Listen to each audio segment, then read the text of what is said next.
ఇది తెలంగాణ పేపర్ దగ్గరికి వస్తే bye bye BJP governor, Tamilisai రాజీనామాపై సోషల్ మీడియాలో పోస్టులు. రాష్ట్రంలో ఉన్నన్ని రోజులు రాజకీయమే, ఫక్తు బీజేపీ నాయకురాలిగా గవర్నర్ తీరు. సర్కార్ ఏం చేసినా అడ్డు తగలడమే పని. నెల తరబడి పెండింగ్ లో బిల్లులు, రాజ్యాంగ పదవిలో ఉండి రాజకీయ స్పీచ్లు, సమాంతర ప్రభుత్వాన్ని నడిపే ప్రయత్నం. బీజేపీ కాంగ్రెస్ తో దోస్తీ, బీఆర్ఎస్ సర్కార్ తో కుస్తీ. పూర్తిగా ఢిల్లీ బీజేపీ చెప్పు చేతుల్లో పనిచేశారని విమర్శలు. పార్టీ ఇచ్చిన టాస్క్ పూర్తి కావడంతో మళ్ళీ పాలిటిక్స్ లోకి. ఇక రాష్ట్ర సర్కారు ఎడ్డమంటే తెడ్డమనాలే, తెడ్డమంటే ఎడ్డమనాలే. ఇది 4 ఏళ్లకు పైగా తెలంగాణ గవర్నర్ గా పనిచేసిన తమిళసై పనితీరు. తమిళనాడు బీజేపీ అధ్యక్షురాలి పదవి నుంచి గవర్నర్ పోస్ట్ లోకి వచ్చిండ్రు. అయినా పాత పదవిలో ఉన్నట్టుగానే పనిచేశారనే విమర్శలు ఉన్నాయి. బీజేపీకి లీకులు ఇవ్వడం, ఢిల్లీ బీజేపీ సలహాలు సూచనలతో పనిచేయడం, మొత్తంగా రాష్ట్రంలోని సర్కారును ఇబ్బందులు పెట్టడమే ఎజెండాగా పనిచేశారనే ఆరోపణలున్నాయి. కేవలం గత సర్కారును బదనం చేసి గద్దె దించాలనే లక్ష్యంతో ఆమె వచ్చారని, ఇప్పుడు తన టాస్క్ పూర్తి కావడంతో వెళ్ళిపోతున్నారనే మాట వినిపిస్తుంది. రాజకీయ ప్రసంగాలు, డిబేట్లు. తమిళసై సౌందర రాజన్ గవర్నర్ పదవిలో ఉంటూ తెలంగాణలో రాజకీయాలు మాట్లాడారనేది అందరికీ తెలిసిన విషయమే. కేవలం రాష్ట్రంలోనే కాదు, తన సొంత రాష్ట్రంలో బీజేపీ కార్యకలాపాల్లోనూ పాల్గొన్నారనే విమర్శ ఉంది.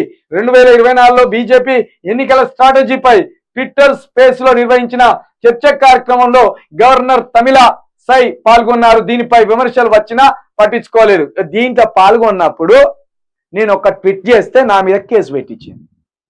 నా మీద సైబర్ క్రైమ్ లో కేసు పెట్టించి నా సెల్లు తీసుకొని, ఆ సెల్లుని ఇంకా కోర్టు పరిధిలోనే ఉన్నది, వారం ఇంకోసారి దాని చుట్టూ తిరగవలసి వస్తాను. ఏమని ఇచ్చింది తెలుసా ఈ తల్లి? ఇక్కడ గవర్నరు ఇక్కడ ఒక కార్యక్రమంలో పాల్గొని ఏమన్నదంటే, మన హిందూ మహిళలు రామాయణం బుక్కును రోజు చదివితే పిల్లలు దృఢంగా పుడతారు అని ఒక స్పీచ్ ఇచ్చింది.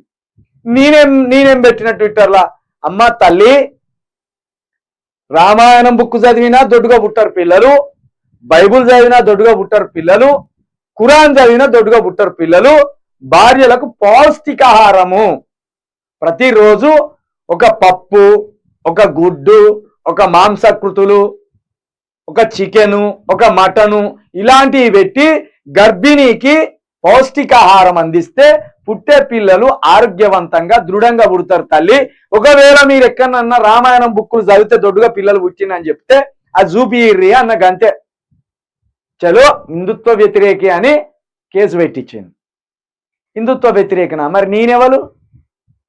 నేనే పాకిస్తాన్లో పుట్టినా, ఆఫ్ఘనిస్తాన్లో పుట్టినా? హిందుత్వ వ్యతిరేకనా?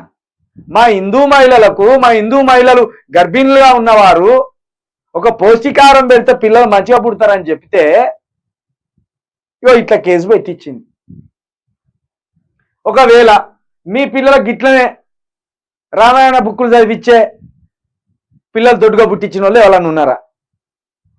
రామాయణం పక్కన పెడదాం, బైబులో ఖురానో గర్భిణీకి ఏం తిండి పెట్టకుండా ఈ మత గ్రంథాలే చదివిస్తే దొడ్డుగా పుట్టిన లెక్కనన్నా పిల్లలు చూపించారా? ఇది ఏతువాదం కాదా? ఇది వాస్తవం కాదా? ఈ వాస్తవాలు మాట్లాడితే కేసులు పెట్టిస్తారా? దేవుళ్ళని మొక్కని మేమే అంటున్నాం. మీ ఇష్టం ఉన్న దేవుణ్ణి మొక్కుర్రి, తప్పేమున్నది? కానీ దేవుడు అజ్ఞానాన్ని రాజేయకూడదు, దేవుని పేరుతోటి అజ్ఞానాన్ని రాజేయకూడదు. దాన్ని మాత్రమే ఖండించడం. గసంటి మహాతల్లి పుణ్యాత్మురాలు ఒక కేసు పెట్టించింది నా మీద, బయటపడ్డది. ఇప్పుడు కథం.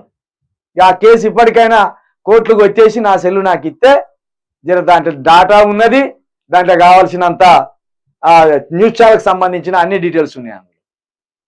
గట్లున్నది ఇలా కథ.